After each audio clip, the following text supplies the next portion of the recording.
Everyone's favorite topic, the resume.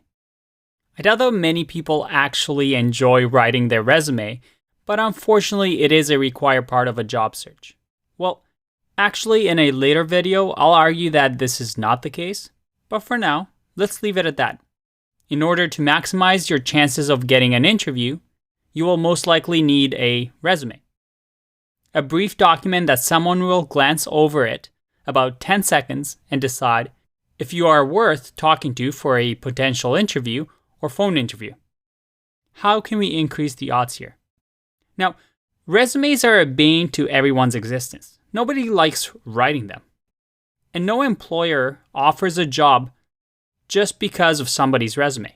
So you need to treat it accordingly. Resumes are simply a way to get interviews. And again, you'll see soon that it's not the only way. Spend very little amount of time on your resume, no longer than a day. Look at the types of jobs that you want to have and have the words and characteristics described in those job postings on your resume. Finally, make it personal for each position you apply to so that employers' names is on the resume. It will take you 10 seconds, but by doing just those things, it already puts you above most people that just send mass amount of resumes that look the same. Now, before we get into the details of how to make a resume look good, I want to show you a really nice tool. This is the resumemaker.online, a free tool that just creates a resume for you, or it gives you a nice design and a template that you can just fill out yourself. There are others like it online, so you shouldn't really format your own resume. I mean, you're a programmer, you're a developer, you should spend your time coding and use the skills that other people have in design to improve your resume. So unless you're a designer, you don't really need to focus on making your resume visually appealing, and you can just use a template like this one. Most of your time, like I said, is better spent on other things.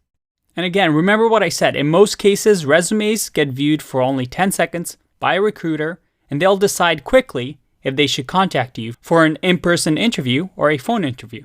Most people spend too much time on the resumes, tweaking small things, changing fonts, and well, it's just a waste of time. Once you have a good resume that returns a good result, then you're all set and you shouldn't stress about it.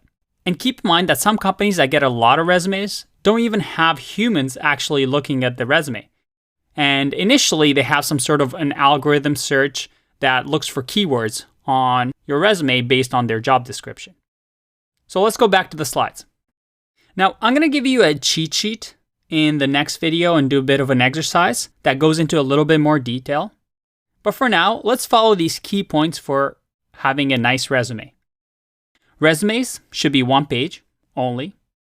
And unless you're an executive or something like that, you won't need more than a page. Second, make sure that your resume contains relevant skills. Each job has a specific requirement and they're looking for specific skills. These form great keywords to use in your resume. You can highlight the relevant skills in your professional summary that enables the employer to quickly get a grasp of the most impressive and important things in your profile. So again, try to use the keywords that they use in the job description in your resume. Thirdly, you want to make it look personal, like you didn't just mass email a bunch of companies. And one of the biggest mistakes you can make is to use the same resume for each job application. That doesn't mean making your resume handcrafted each time, spending hours for each company, because most of the time your resume will look the same. It's very easy to customize a resume though, maybe changing a headline or a summary section at the top where you can convey in a sentence how you would fit well with the company, or even just mention the particular company you're applying for. And then finally, you want to have some sort of an online link. You want to highlight perhaps your GitHub, your blog posts, portfolio websites. As a developer, you should have something that is present online for you to showcase to an employer. As a matter of fact, that is more impressive than a resume. And this is something we'll talk about later in this section. But that should be clearly highlighted on your resume.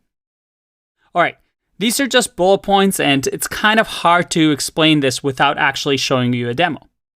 So it's time for a little exercise. I have a little resume cheat sheet for you, And in the next video, I'm going to show you an example of a bad resume, then use the checklist to see how we can improve it. I'll see you in that one.